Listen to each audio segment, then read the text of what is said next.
오늘 하루를 돌아보며 사람을 많이 만났던 날이었는지 떠올려 봅니다. 대화를 나누었고 웃음도 있었고 연락도 오갔지만 집으로 돌아오는 길에는 이상하게 마음이 더 고단하지는 않으셨나요? 함께 있었는데도 채워지지 않았고 오히려 혼자 남았을 때 마음이 더 마른 느낌이 들었다면 그건 당신이 이상해서가 아니라 마음이 조용히 보내고 있는 신호일지도 모릅니다. 관계가 많아졌다는 사실이 언제부터 위안이 아니라 부담으로 바뀌었는지 그 시작을 정확히 말하기는 어렵습니다. 다만 분명한 것은 사람들 사이에 오래 머물수록 정작 자신의 마음은 점점 뒤로 밀려났다는 감각입니다. 정약용은 사람의 마음이 메마르는 이유를 외로움보다도 지나친 소모에서 찾았습니다. 마음을 나누지 못해서가 아니라 너무 많이 내어주고도 스스로를 돌아볼 틈을 잃었을 때 마음은 조용히 마르기 시작한다고 보았습니다. 오늘은 관계가 많아질수록 마음이 마르는 이유와 그 안에서 우리가 놓치고 있었던 마음의 질서를 정약용의 시선으로 차분히 들여다보려 합니다. 사람이 관계를 맺을 때 마음은 언제나 같은 방식으로 움직이지 않습니다. 처음에는 조심스럽고 그 다음에는 익숙해지며 어느 순간부터는 자연스러움이라는 이름으로 많은 것을 생략하게 됩니다. 인사하는 마음, 귀 기울이는 태도, 상대의 말 뒤에 남은 여백을 살피는 일까지도 점점 줄어듭니다. 관계가 깊어져서가 아니라 관계가 많아졌기 때문입니다. 정약용은 인간관계가 늘어날수록 마음이 메마르는 이유를 단순히 피로해서 찾지 않았습니다. 그는 그 원인을 마음의 분산에서 보았습니다. 마음은 하나인데 써야 할 자리는 너무 많아질 때 어느 한쪽도 충분히 적셔주지 못하게 됩니다. 얕게 나누어진 마음은 겉으로는 분주하지만 안쪽에서는 마르기 시작합니다. 사람은 종종 이렇게 말합니다. 사람을 많이 만나서 그렇다. 그러나 문제는 만남의 수가 아니라 만남을 대하는 태도에 있습니다. 정약용은 마음이 고갈되는 순간을 이렇게 바라보았습니다. 상대를 향해 마음을 내는 것이 아니라 관계를 유지하기 위해 마음을 소모하고 있을 때 마음은 자신이 어디로 흘러가고 있는지 알지 못하게 됩니다. 관계가 늘어나면 역할도 함께 늘어납니다. 어떤 자리에서는 웃어야 하고 어떤 자리에서는 이해해야 하며 또 어떤 자리에서는 침묵해야 합니다. 이 역할들이 겹겹이 쌓일수록 사람은 점점 자기 마음의 소리를 듣지 못합니다. 마음을 쓰고 있다는 감각은 분명한데 정작 그 마음이 어디에서 비롯되었는지는 흐려집니다. 정약용은 이 지점을 특히 경계했습니다. 그는 마음을 쓰는 것과 마음을 잃는 것을 분명히 구분해야 한다고 보았습니다. 마음을 쓴다는 것은 스스로의 중심에서 나오는 움직임이지만 마음을 잃는다는 것은 외부의 요구에 따라 끌려가는 상태에 가깝습니다. 관계가 많아질수록 이 경계는 쉽게 무너집니다. 사람은 자신도 모르게 관계 속에서 필요한 모습이 되려고 애씁니다. 기대에 맞추고 분위기에 순응하고 불편함을 삼킵니다. 이런 태도는 겉으로 보면 성숙해 보이지만 오래 이어질수록 마음은 점점 메말라 갑니다. 왜냐하면 그 안에는 쉬어갈 자리가 없기 때문입니다. 마음이 마른다는 것은 감정이 사라진다는 뜻이 아닙니다. 오히려 감정은 더 자주 움직입니다. 그러나 그 움직임이 얕아지고 오래 머물지 못합니다. 기쁨도 서운함도 피로도 금세 스쳐 지나가며 마음에 남지 않습니다. 정약용은 이런 상태를 마음이 제 뿌리를 잃어버린 상태로 보았습니다. 관계가 많아질수록 마음은 바빠지고 바빠질수록 자신에게 질문할 시간이 줄어듭니다. 나는 지금 왜 이 자리에 있는가? 이 마음은 정말 나에게서 나온 것인가? 이 질문들이 사라질 때 마음은 점점 건조해집니다. 정약용이 보기에 마음이 마르는 가장 큰 이유는 외로움이 아니라 자기 마음을 살피지 못한 채 흘려보내는 시간이 길어졌기 때문입니다. 관계는 늘어났지만 마음은 돌아올 자리를 잃었을 때, 그때 비로소 사람은 자신도 모르게 메말라 가고 있었습니다. 관계가 많아질수록 사람은 점점 비어있는 시간을 잃어갑니다. 누군가를 만나지 않는 순간에도 마음은 늘 다른 사람을 향해 열려 있습니다. 이 열림은 쉼이 아니라 대기 상태에 가깝습니다. 언제 연락이 올지, 어떤 반응을 보여야 할지 마음은 늘 준비된 채 머물러 있습니다. 정약용은 이러한 상태를 마음의 피로로 보았습니다.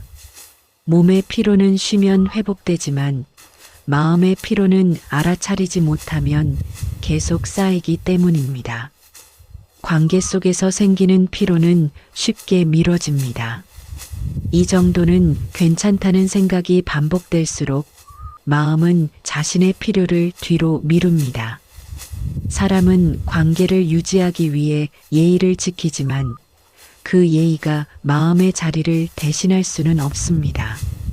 정약용은 예의를 다하느라 마음을 다 써버리는 태도를 경계했습니다. 형식은 남아있지만 마음이 빠져있을 때 관계는 유지되지만 그 안은 점점 공허해집니다. 관계가 많아질수록 거절하지 못하는 태도는 미덕처럼 보입니다. 그러나 모든 요청을 받아들이는 태도는 마음을 넓히는 것이 아니라 얇게 만드는 경우가 많습니다. 정약용은 마음의 넓음과 마음의 분산을 분명히 구분했습니다. 넓은 마음은 중심을 잃지 않지만 분산된 마음은 어디에도 오래 머물지 못합니다. 사람은 스스로에게 자주 이렇게 말합니다. 조금만 참자. 지금은 이게 맞다. 이 말들은 순간을 넘기기에는 도움이 되지만 반복될수록 마음은 자신의 기준을 잃어갑니다. 기준이 흐려진 마음은 무엇이 힘든지조차 분명히 느끼지 못합니다. 그래서 마음은 지쳤다는 신호를 보내지만 그 신호는 자주 무시됩니다. 정약용은 마음이 마르는 과정이 매우 조용하다고 보았습니다. 큰 갈등이나 상처가 없어도 작은 무리들이 계속 쌓이면 마음은 서서히 마릅니다. 이때 사람은 외로워서 힘든 것이 아니라 자기 마음이 어디에 놓여 있는지 알 수 없어서 힘들어집니다. 관계는 많아졌지만 마음이 머물 자리는 점점 줄어든 상태입니다. 관계가 많아질수록 사람은 혼자 있는 시간을 쓸모없는 시간처럼 여기게 됩니다. 그러나 정약용은 혼자 있는 시간을 마음을 다시 적시는 자리로 보았습니다. 이 시간이 사라질수록 마음은 외부의 반응에만 기대게 됩니다. 그때부터 관계는 위안이 아니라 의존이 되고 의존은 다시 마음을 더 빠르게 소진시킵니다. 관계가 많아질수록 사람은 점점 자신의 감정을 정리하지 않은 채 다음 만남으로 넘어가게 됩니다. 어떤 대화가 남겼던 여운도 불편함도 충분히 돌아보지 못한 채 다시 웃고 다시 반응합니다. 마음은 정리될 시간을 갖지 못한 채 계속 사용됩니다. 정약용은 이 상태를 마음이 제 자리를 찾지 못한 모습이라 보았습니다. 사람은 종종 이렇게 속으로 말합니다. 이 정도는 넘길 수 있다. 굳이 말하지 않아도 괜찮다. 이런 말들은 관계를 부드럽게 만드는 것처럼 보이지만 반복될수록 마음의 무게는 안쪽으로 쌓입니다. 말해지지 않은 감정은 사라지지 않고 다만 밖으로 나오지 않을 뿐입니다. 그 침묵은 언젠가 피로의 형태로 남습니다. 관계가 많아질수록 감정은 표현보다 관리의 대상이 됩니다. 드러내지 않는 것이 성숙처럼 느껴지고 설명하지 않는 것이 편안하게 여겨집니다. 정약용은 이 지점을 특히 조심스럽게 바라보았습니다. 마음을 다스리는 것과 마음을 숨기는 것은 다르기 때문입니다. 다스려진 마음은 맑아지지만 숨겨진 마음은 점점 탁해집니다. 사람은 관계 속에서 자신의 감정을 자주 축소합니다. 이건 내 문제다. 상대에게까지 알릴 필요는 없다. 이런 생각은 순간의 평온을 가져다 주지만 그 평온은 오래가지 않습니다.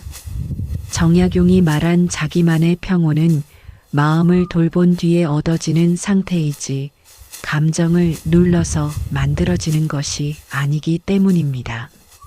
마음이 마르기 시작하면 사람은 점점 감정에 둔해집니다. 기쁨도 깊이 머물지 못하고 서운함도 오래 남지 않습니다. 감정이 줄어든 것이 아니라 감정을 받아들이는 자리가 좁아진 것입니다. 관계는 여전히 이어지고 있지만 마음은 그 안에서 충분히 숨쉬지 못합니다. 정약용은 마음을 이렇게 바라보았습니다. 마음은 쓰지 않아서 마르는 것이 아니라 돌아오지 못해서 마른다. 관계 속에서 나간 마음이 다시 자신에게 돌아오지 못할 때 사람은 점점 공허해집니다. 많은 관계가 있음에도 불구하고 허전함을 느끼는 이유는 마음이 머물러 쉴 곳을 잃었기 때문입니다. 사람은 어느 순간 스스로에게 묻게 됩니다. 왜 이렇게 지친 걸까? 사람을 많이 만났는데도 왜 마음이 비어 있을까? 정약용의 시선에서 보면 그 질문은 자연스러운 신호입니다. 마음이 자신에게 돌아오기를 기다리고 있다는 신호입니다. 관계가 많아질수록 사람은 점점 자기 역할에 익숙해집니다.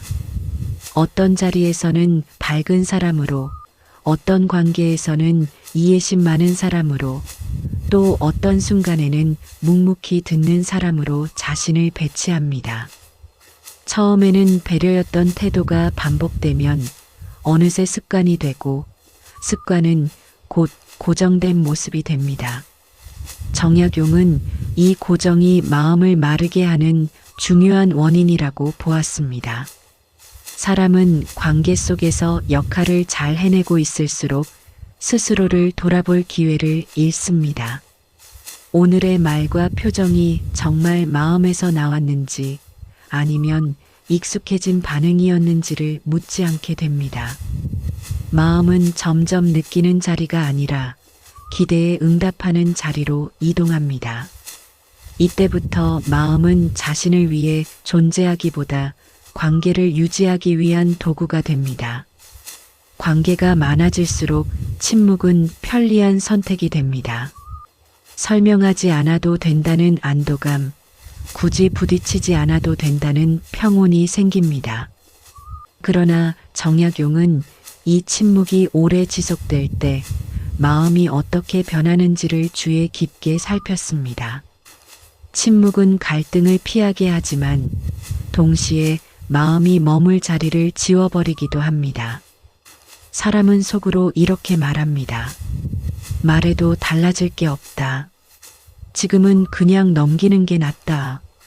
이 말들은 순간의 평온을 지켜주지만 그 평온은 자기만의 평온으로만 남습니다. 함께 나누지 않은 평온은 관계 속에서 공유되지 못하고 결국 마음은 혼자서만 조용히 마릅니다. 정약용은 침묵을 무조건 부정하지 않았습니다. 다만 그는 침묵이 선택이 아니라 습관이 될 때를 경계했습니다. 말하지 않음이 성찰에서 비롯된 것인지 아니면 피로에서 비롯된 것인지를 스스로 묻지 않는 순간 마음은 자신을 속이기 시작합니다. 관계가 많아질수록 사람은 설명하지 않는 법을 먼저 배우고 설명하는 법을 잊어갑니다. 그 결과 마음은 점점 표현되지 못한 채 쌓입니다. 표현되지 않은 마음은 관계를 지키는 대신 관계 속에서 자신을 잃게 만듭니다. 정약용의 시선에서 보면 마음이 마른다는 것은 감정이 사라졌다는 뜻이 아닙니다. 오히려 감정은 그대로 있는데 그것을 놓을 자리가 없어진 상태에 가깝습니다. 관계는 계속 이어지지만 마음은 그 안에서 점점 숨을 쉬지 못합니다. 관계가 많아질수록 사람은 점점 잘 지내는 모습에 익숙해집니다. 특별히 문제없는 상태, 무난한 태도, 적당한 거리. 이 세 가지는 관계를 오래 유지하게 만들지만 마음을 깊게 적셔주지는 않습니다. 정약용은 이 무난함이 쌓일수록 마음이 서서히 말라간다고 보았습니다. 사람은 종종 마음이 마르는 이유를 감정의 부족에서 찾습니다. 그러나 정약용의 시선에서 문제는 감정의 양이 아니라 감정의 깊이입니다. 얕게 오가는 말, 가볍게 지나가는 공감은 순간을 채워주지만 마음을 오래 붙잡아 두지는 못합니다. 관계가 늘어날수록 이런 얕은 접촉은 더 잦아지고 마음은 점점 깊이 내려가지 못합니다. 관계 속에서 사람은 스스로를 자주 조절합니다. 너무 솔직해 보이지 않으려고, 너무 예민해 보이지 않으려고 불편함을 다듬어 표현하거나 아예 삼켜버립니다. 이런 조절은 성숙처럼 보이지만 반복될수록 마음은 자신의 원래 결을 잃습니다. 정약용은 이 상태를 마음이 달아가는 과정으로 보았습니다. 사람은 속으로 이렇게 말합니다. 이 정도 선에서 괜찮다. 굳이 더 깊어질 필요는 없다. 이 말들은 관계를 안전하게 지켜주는 것처럼 느껴지지만 동시에 마음이 머물 수 있는 깊이를 제한합니다. 마음은 깊이를 잃을수록 쉽게 지치고 쉽게 공허해집니다. 관계가 많아질수록 사람은 자신을 설명할 기회를 줄입니다. 설명은 에너지가 필요하고 오해를 감수해야 하기 때문입니다. 그러나 설명되지 않은 마음은 이해받지 못한 채 남습니다. 정약용은 이해받지 못한 마음이 쌓이면 사람은 점점 관계 속에서 혼자가 된다고 보았습니다. 이때 마음은 이상한 선택을 합니다. 더 많은 관계를 만들어 외로움을 덮으려 하거나 모든 관계에서 한 발 물러나 침묵 속에 머물려 합니다. 그러나 어느 쪽도 마음을 회복시키지는 못합니다. 마음은 숫자로 채워지지 않고 거리로 보호되지 않기 때문입니다. 정약용은 마음을 적시는 것은 특별한 말이나 깊은 대화가 아니라 자기 마음을 속이지 않는 태도라고 보았습니다. 관계가 많아질수록 이 태도를 지키기는 더 어려워지지만 그렇기에 더 중요해집니다. 마음이 마르는 것은 관계가 많아서가 아니라 자기 마음을 돌아보지 못한 시간이 길어졌기 때문입니다.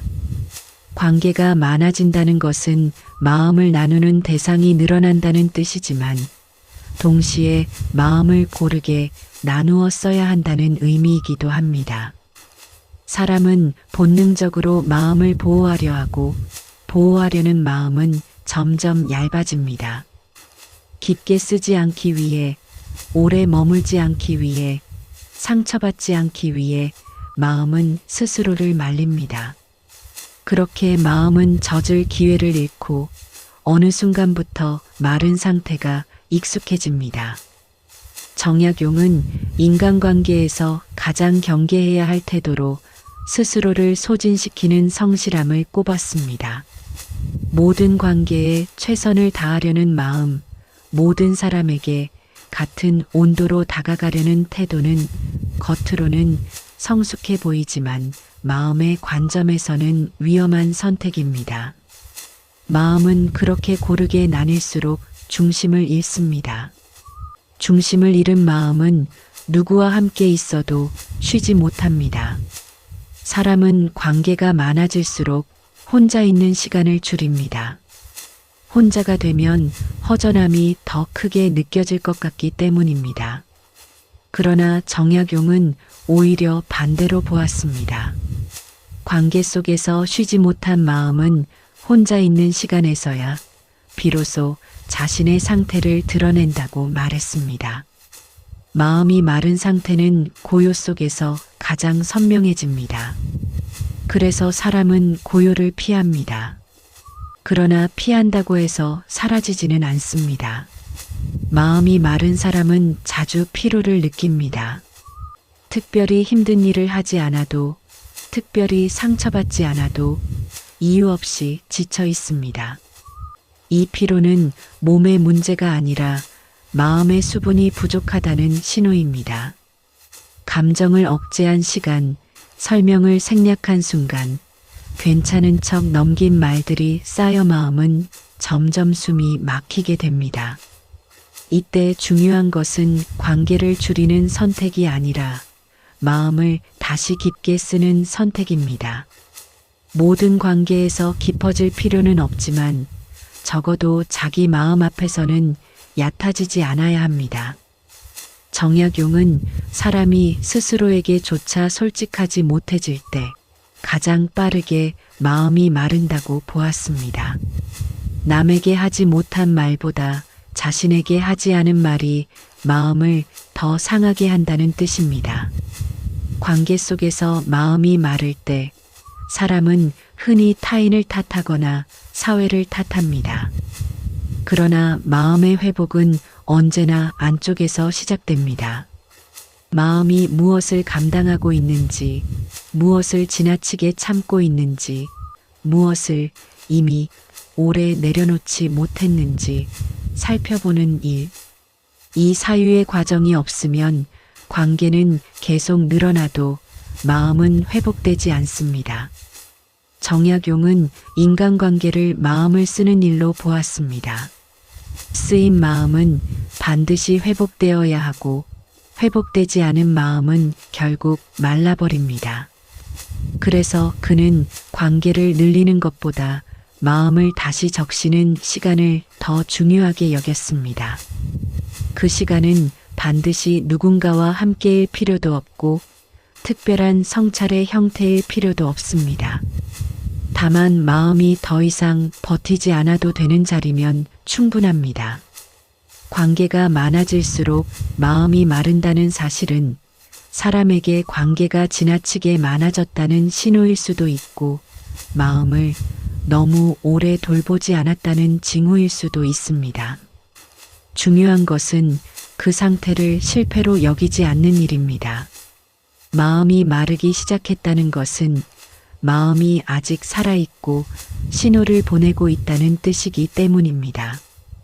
마음은 다시 젖을 수 있습니다. 깊은 말 한마디에서, 솔직한 침묵에서, 혹은 아무 역할도 하지 않아도 되는 시간 속에서 관계가 줄지 않아도 괜찮습니다.